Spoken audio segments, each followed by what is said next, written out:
I didn't disappoint you with Angela's provocativeness, right? So I think one of the things in framing the next segment is sort of looking at, okay, so we're now moving into global solutions. We're now looking into the changing the dynamic around the racial wealth dynamic around an inclusive one in which indeed it becomes lifting up and expanding the economy writ large.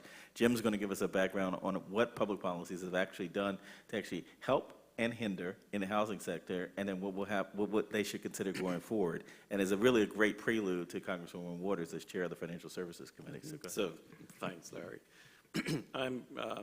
My comments actually springboard right off of Angela's. And as she talks about the history of housing. But I want to start with something that Ann said earlier, which is you can't diversify a portfolio unless you have wealth to diversify. And what's really important about that is that today African Americans not only have gone through the Great Recession and had experienced disproportionate loss of home ownership, really has plummeted from its 2004 high. And the problem is that blacks and Latinos are all but completely barred from the mortgage market today. And so right now we have less lending to African Americans and Latinos than we did all the way back to 2001, a period long before the run-up of the housing bubble. And during that period of time, the population of blacks and Latinos has grown by probably about 50%. So we are way off of where we need to be. And what that means is that the principal source of wealth, that wealth driver in America, home ownership, is actually continuing to fall for us. And so we are in trouble. The interesting thing is that this is nothing new for us. And this is really the frightening part for people of color. We are in a cycle of denial of access to credit or access to the most exploitative products and services. So in the 1930s, during that 8-year period from 34 to starting in 1934, we had the establishment of the Federal Home Loan Corporation, the FHA, Fannie Mae, all within an 8-year period. And those institutions created great wealth. During that period, African Americans were denied access to home ownership, and so basically if we were going to buy a home, we often bought it on a rent-to-own basis, basically like buying a toaster oven.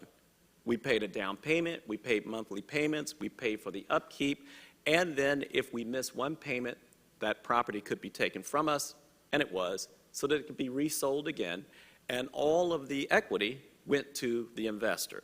We went from that to FHA that was so rife with discrimination. You all know the term blockbusting, right? Where whites would be scared out of their homes, the prices would be discounted, then they would be doubled, blacks would be sold these homes, and would already be effectively underwater, right? Because you're already paying for a home that's priced way more than it's worth, and because blacks had lower wages, paying a much higher share of your income.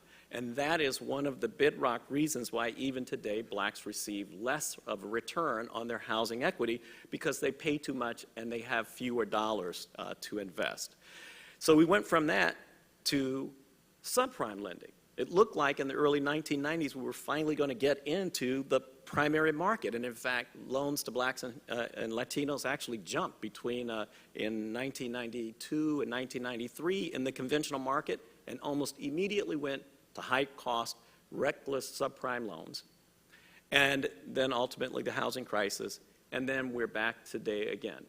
Almost complete exclusion from the conventional market, being Fannie and Freddie, and probably about 70% reliant on high-cost FHA, which is higher cost than it's ever been before, and our reliance on it is higher than it's ever been before.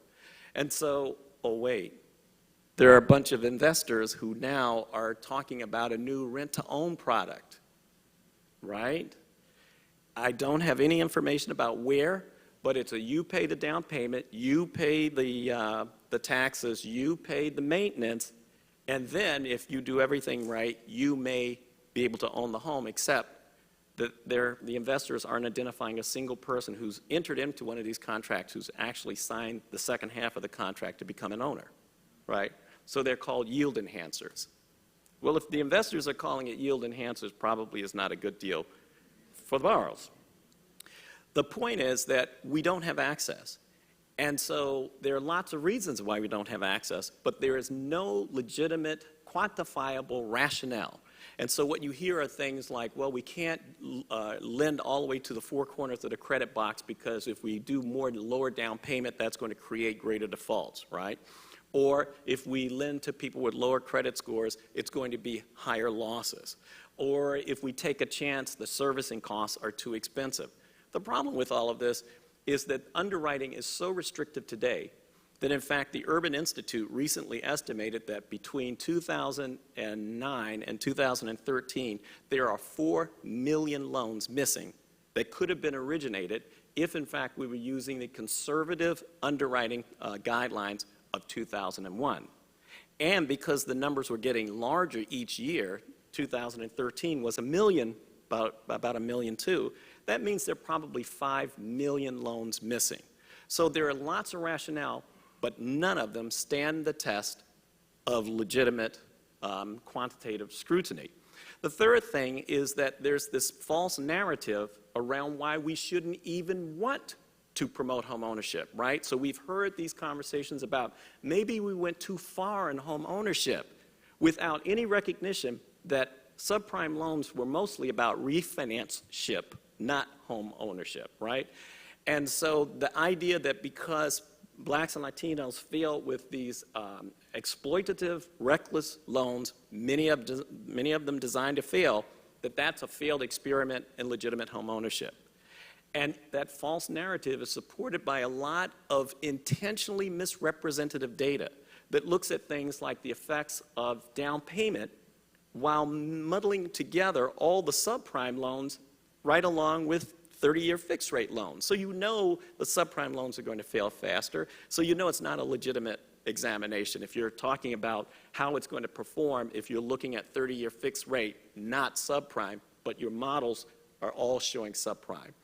So it's a false narrative. And the big false narrative, going back to something Angela said, is the homeownership rate for African Americans now is lower than the homeownership rate was for non-Hispanic whites during the 1930s Great Depression, when it was felt it was so important and imperative to put together all of these institutions.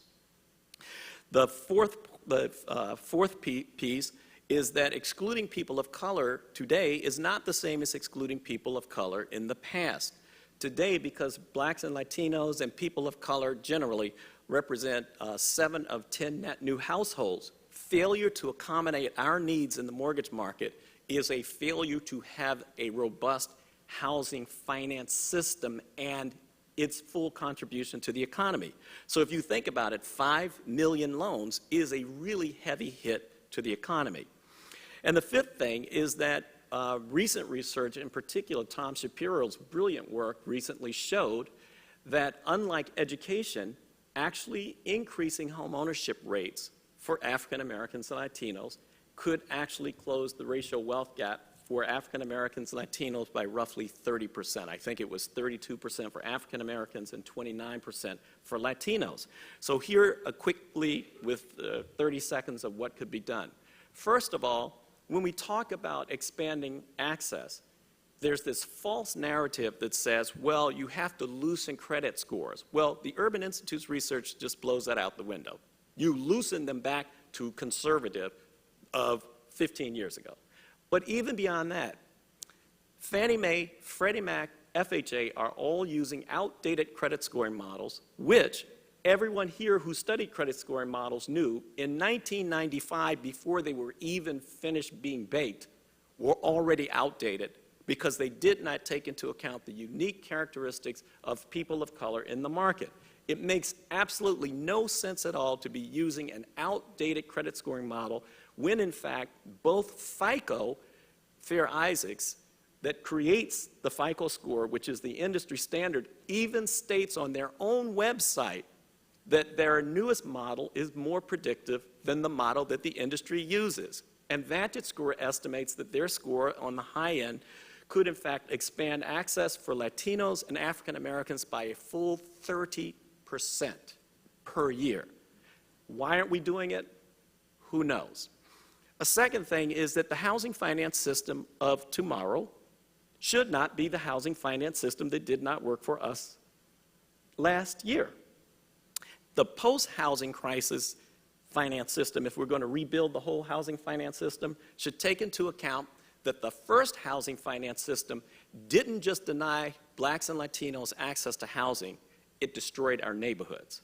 So the new housing finance system should include what a couple of members of Congress have talked about today, which is an infrastructure bank that provides for the rehabilitation of housing, both rental and homeowner, the deprioritization of investors purchasing distressed properties and foreclosed properties, and the prioritization of nonprofits being able to help convert vacant and abandoned and distressed properties into homeownership opportunities for people of color, and using that infrastructure bank to also fund public infrastructure, which would include schools, roads, community facilities, and other activities, and allow the housing finance system to be the big engine of economic opportunity qua infrastructure bank that the president has been talking about since he was a candidate.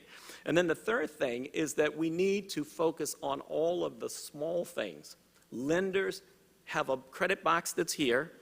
The Urban Institute points out they're lending here. We need the regulatory agencies to force them to work to the margins. I'll conclude by saying this. In the period of 8 years, the equivalent of two presidential cycles, we had the creation of the Homeowners Loan Corporation, a national moratorium on foreclosures, the creation of Fannie Mae, the creation of the Federal Home Loan Bank system. In 8 years, we can't even get a new credit score model incorporated. We must demand that that is unacceptable, that this racial wealth gap is important to the future of America because we, people of color, are certainly will be the majority population in America in the next 3 decades, but we are the majority of net new households today. And how we fare is how the housing finance system and America's economy will fare. And one of the reasons it's doing so poorly is our exclusion from those markets. We need to find that conversation, and we need to help everyone understand how to make that argument stronger.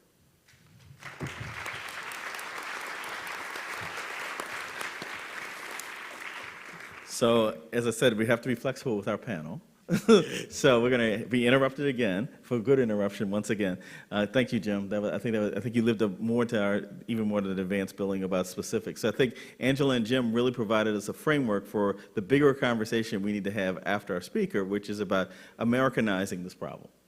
And sort of what are the solutions we come together as a country, because that's the only way we're going to have a really growing economy, is to address this gap that we've created.